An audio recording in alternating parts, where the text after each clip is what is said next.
Hello বন্ধুরা, সম্প্রমাম্পি রান্নাঘরে তোমাদেরকে স্বাগত। চলে এসেছি রোজকার মতো দুপুরের রান্না বান্না নিয়ে। তো আজকে রান্না করব হচ্ছে মাংস, আর হবে উচ্ছে কুমড়ো দিয়ে একটা চচ্চড়ি। তো প্রথমেই দেখো আমি দুটো কড়া বসিয়ে নিয়েছি, আর এদিকে আমি মাছে নুন হলুদ মাখিয়ে নিয়েছি, মাছ ধুয়ে। তো ভোলা মাছ আর পোনা মাছ আছে এখানে, জ্যান্ত পোনা মাছ। মাছগুলো আমি ভেজে নেব। আর ওদিকে আমি কড়ার মধ্যে একটু পেঁয়াজ দিয়ে নিয়েছি। আমি ওদিকে উচ্ছে আর কুমড়োটা ভাজা করে নেব।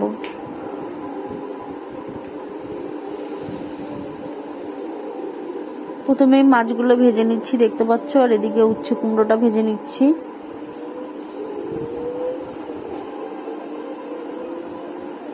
উচ্ছে আর কুমড়োটার মধ্যে একটু নুন আর হলুদ দিয়ে দেবো।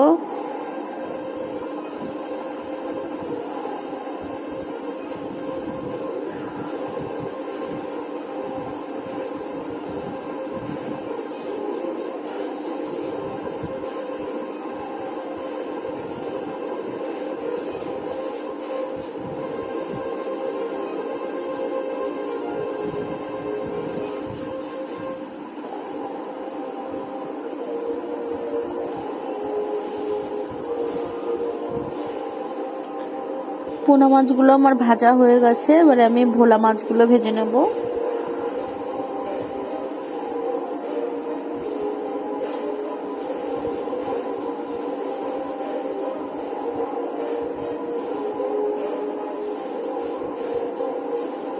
মাছগুলো আমার ভাজা হয়ে গেছে, তুলে নেব।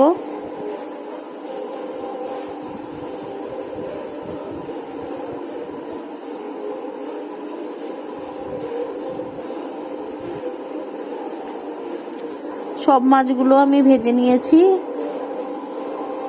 তেলের মধ্যে দিয়ে দিলাম এবার কুচনো পেঁয়াজ।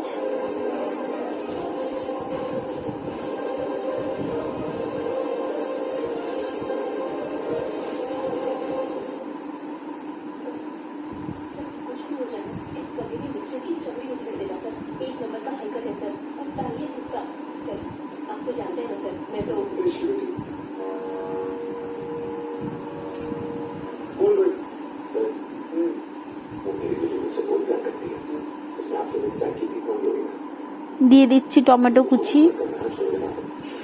নুন,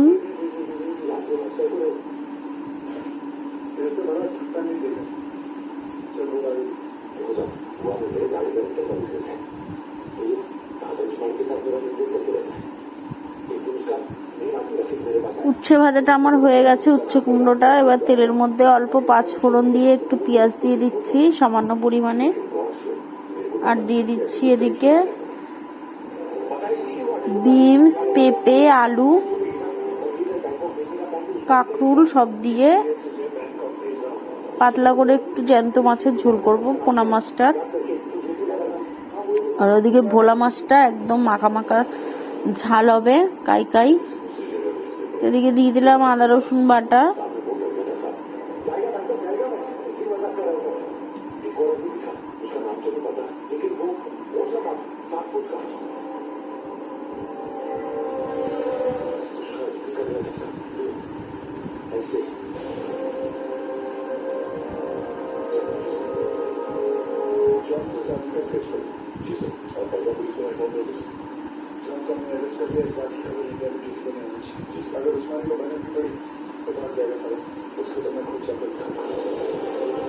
হলুদ গুঁড়ো,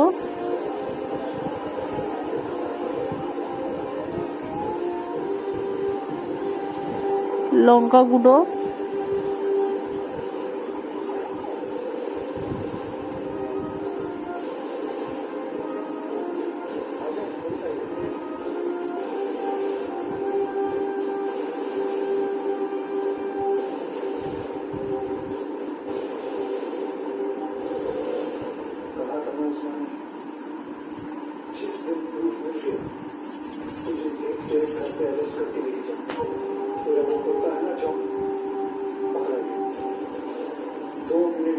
মশলাটা আমার কষানো হয়ে গেছে, জল দিয়ে দিচ্ছি। পরিমাণ মতো জল দিয়ে এবার মাছগুলো দিয়ে দেবো, ভেজে রাখা মাছগুলো।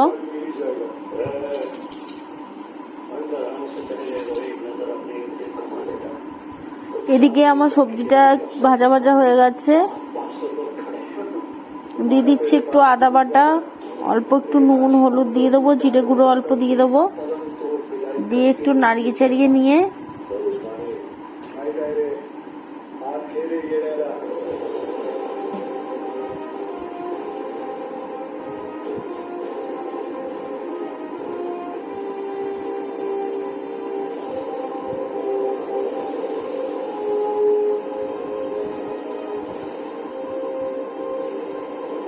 এবারে জল দিয়ে দেবো। এদিকে আমার ভোলা মাছের ঝালটা ফুটে গেছে, তার মধ্যে মাছগুলো দিয়ে দেবো। এদিকেও আমি পোনা মাছের ঝোলটাও হয়ে এসেছে, এটাতেও আমি মাছগুলো দিয়ে দেবো। তো দেখো দুদিকে দুরকম মাছ হচ্ছে।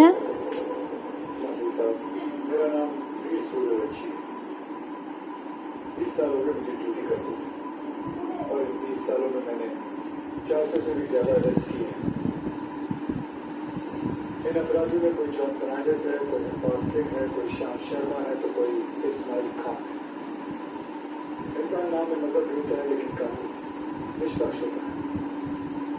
जो सही है वो सही है, जो गलत है वो गलत है। और सारे सबूत यही कहते हैं। এদিকে আমি ঝোলের সবজিগুলো সব প্রেসার কুকারে দিয়েছি, প্রেসার কুকারে দিয়ে একটা সিটি দিয়ে নেব, সবজিগুলোও সেদ্ধ হয়ে যাবে, আর এদিকে ঝোলটাও খেতে ভালো লাগবে। ভোলা মাছের ঝালটার মধ্যে আমি উপর থেকে ধনেপাতা ছড়িয়ে দিলাম। এবারে আমি নামিয়ে নেব। কড়াই আবার তেল দিয়ে দিয়েছি, দিয়ে 5 ফোড়ন দিয়ে দিয়েছি। এবার আমি করে নেবো আমের চাটনি।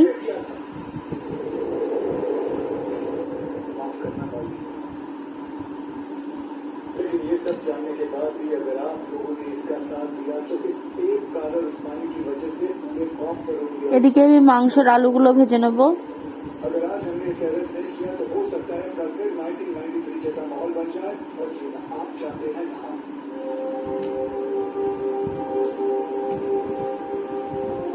और अगर हम चाहें तो पूरी सीआरपीएफ को बुलाकर जोर जबरदस्ती करके इस इंसान को यहाँ से घसीट के लेके जा सकते हैं, और मुझे रोकने वाला कोई नहीं होगा।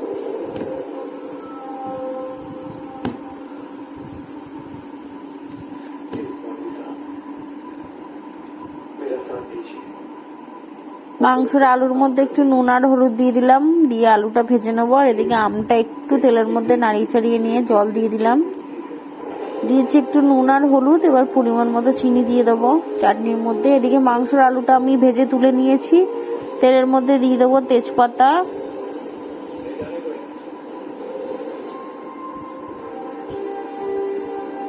রসুন বাটা। ওদিকে মাংসটা আমি ধুয়ে ভালো করে মাখিয়ে রেখে দিয়েছি, পেঁয়াজ আদা রসুন দিয়ে তেল দিয়ে সব রকম মশলা টশলা দিয়ে ভালো করে মাখিয়ে রেখে দিয়েছি মাংসটা। টক দইও দিয়েছি একটু, মাংসটা নরম হয়ে যাবে। তো দেখো মাংসটা কি সুন্দর লাগছে, একদম মাখিয়ে রেখে দিয়েছি। এবার মাংসটা আমি দিয়ে দেবো তেলের মধ্যে।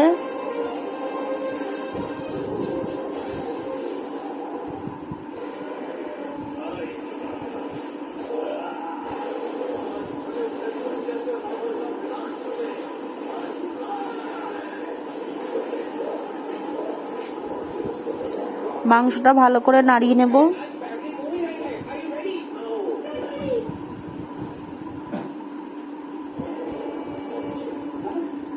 এদিকে চাটনির মধ্যে চিনিটা আমি দিয়ে দিলাম।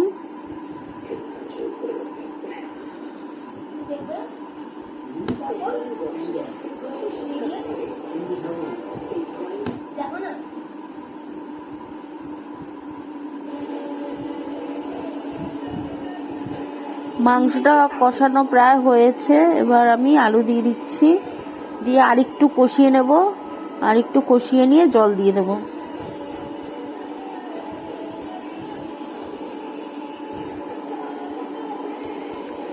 এদিকে আমি পনিরগুলো ছোট ছোট করে কেটে নিয়েছি, এবার আমি পনিরের তরকারিটা করে নেব। পনিরগুলো ভেজে নিচ্ছি সাদা তেল দিয়ে।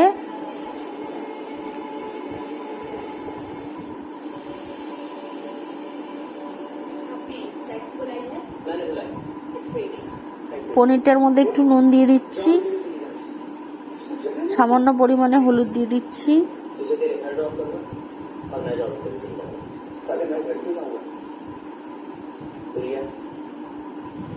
এদিকে তেলের মধ্যে দিয়ে দিলাম গোটা গরম মশলা, তেজপাতা, ফোড়ন।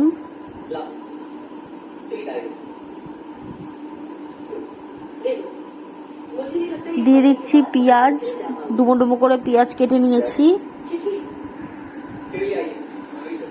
পেঁয়াজটা একটু লাল লাল করে ভেজে নেব।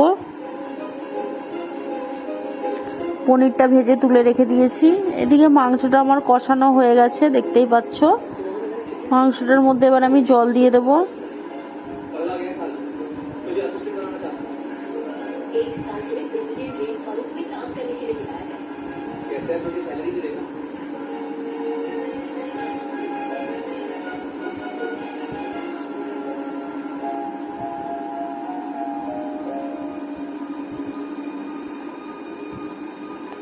আর এখানে আমি বাটিতে একটুখানি দুধ নিয়ে নিয়েছি, আর নিয়ে নিয়েছি শাহী পনির মশলা। মশলাটা আমি ভালো করে দুধের সাথে গুলে নেব।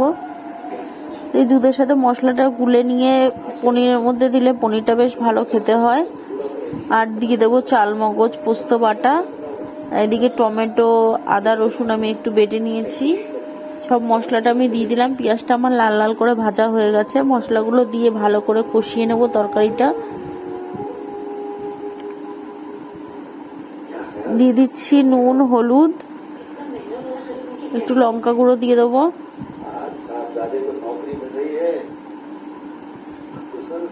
মশলাটা এবারে ভালো করে কষিয়ে নেব।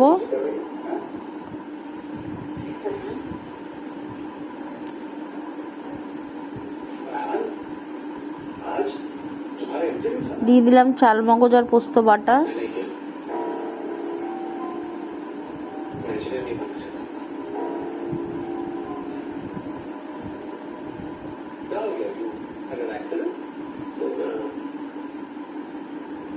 এদিকে মশলাটাও আমি দিয়ে দিলাম। মশলাটা দিয়ে ভালো করে নাড়িয়ে নেবো। নাড়িয়ে চাড়িয়ে নিয়ে একটু অল্প পরিমাণে জল দেবো। একদম গায়ে মাখা মাখা হবে পনিরের তরকারিটা, তো একদম পরিমাণ মতন জল দেবো, খুব বেশি জল দেবো না।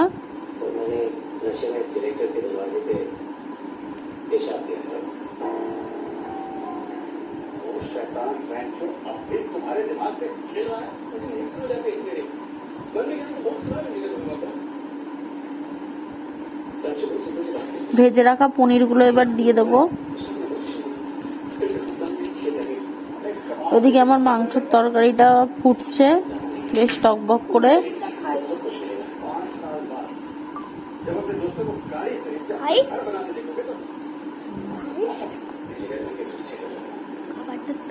পনিরের তরকারিটাও প্রায় আমার হয়ে গেছে। দেখতেও কত সুন্দর লাগছে দেখো বন্ধুরা। মাংসটাও দেখো কি সুন্দর, একদম লাল লাল নরম নরম, বেশ মাংসটা দেখতেও কি সুন্দর হয়েছে। এদিকে আমি ওপর থেকে একটু গরম মশলা দিয়ে দেবো। দিয়ে এবার মাংসের ঝোলটা আমি নামিয়ে নেব।